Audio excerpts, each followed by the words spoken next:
একসময় বিশ্বের আকাশে এমন একটি বিমানই উঠত যাকে অনেকে উড়ন্ত দৈত্য বলেই ডাকতেন। ২ তলা বিশিষ্ট এই বিমান একসঙ্গে ৮০০-এরও বেশি যাত্রী বহন করতে পারত। এই বিমানটির নাম এয়ারবাস A380। বিশ্বের ইতিহাসে সবচেয়ে বড় যাত্রীবাহী বিমান। কিন্তু প্রশ্ন হলো, কিভাবে জন্ম নিয়েছিল এয়ারবাস A380, আর কেন বিশ্বের সবচেয়ে বড় যাত্রীবাহী বিমানটির উৎপাদন বন্ধ হয়ে গেল?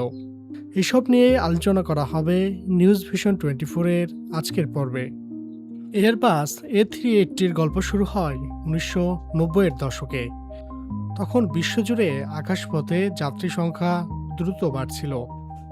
ভবিষ্যতের এই চাহিদা মাথায় রেখে ইউরোপীয় বিমান নির্মাতা এয়ারবাস এমন একটি বিমান তৈরির পরিকল্পনা করে যা একসঙ্গে আগের যে কোনো যাত্রীবাহী বিমানের চেয়ে বেশি যাত্রী বহন করতে পারবে। দীর্ঘ গবেষণা ও প্রায় ১১ বিলিয়ন ইউরোর বিনিয়োগের পর ২০০৫ সালের ২৭শে এপ্রিল A380-র প্রথম সফল পরীক্ষামূলক উড্ডয়ন করে। এরপর ২০০৭ সালে সিঙ্গাপুর এয়ারলাইন্সের মাধ্যমে এটি বাণিজ্যিক যাত্রা শুরু করে। আকারের দিক থেকে A380 সত্যি অসাধারণ। এর দৈর্ঘ্য ৭২.৭ মিটার, ডানার বিস্তার ৭৯.৮ মিটার এবং এর উচ্চতা ২৪.১ মিটার। ২ তলা বিশিষ্ট এই বিমানটি সর্বোচ্চ ৫৭৫ টন ওজন নিয়ে উড্ডয়ন করতে পারে। সাধারণ বিন্যাসে এটি প্রায় ৫৫৫ জন এবং সম্পূর্ণ ইকোনমি কনফিগারেশনে সর্বোচ্চ ৮৫৩ জন যাত্রী বহন করতে সক্ষম। এ কারণে এটি বিশ্বের সবচেয়ে যাত্রীবাহী বিমান হিসাবে পরিচিত।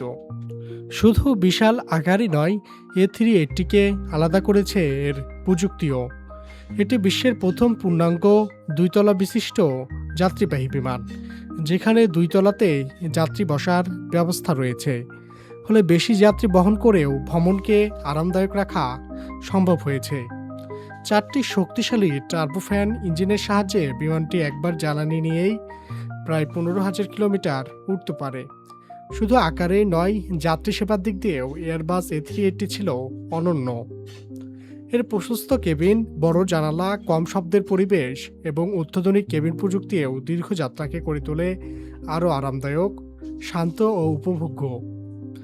কিছু এয়ারলাইন্স এতে ব্যক্তিগত স্যুট, শাওয়ার ও অনবোর্ড লাউঞ্জের মতো বিলাসবহুল সুবিধাও যুক্ত করেছে, যা A380-কে অন্য সব যাত্রীবাহী বিমান থেকে আলাদা করেছে। তবে এর সফল হওয়ার পর A380-র উৎপাদন দীর্ঘদিন টেকেনি, কারণ বিমান পরিবহন শিল্পের চাহিদা বদলে যেতে শুরু করে। এয়ারলাইন্সগুলো ধীরে ধীরে ছোট কিন্তু বেশি জ্বালানি সাশ্রয়ী বিমান যেমন এয়ারবাস A350 ও বোয়িং 787 ড্রিমলাইনার দিকে ঝুঁকে পড়ে। অন্যদিকে A380 পরিচালনার জন্য বিশেষ গেট, বড় রানওয়ে এবং অতিরিক্ত রক্ষণাবেক্ষণ সুবিধা দরকার হতো। পাশাপাশি এত বেশি আসন সবসময় পূরণ করাও অনেক এয়ারলাইনের জন্য লাভজনক ছিল না, ফলে নতুন অর্ডার কমতে থাকে। শেষ পর্যন্ত ২০১৯ সালে এয়ারবাস উৎপাদনের বন্ধের ঘোষণা দেয় এবং ২০২১ সালে A380 গ্রাহকের কাছে হস্তান্তর করা হয়। যদিও নতুন A380 আর তৈরি হচ্ছে না, তবু বিশ্বের বিভিন্ন আন্তর্জাতিক রুটে এই বিশাল বিমান আজও আকাশে উঠছে। এয়ারবাস A380 প্রমাণ করে মানুষ চাইলেও আকাশেও অসম্ভবকে সম্ভব করতে পারে।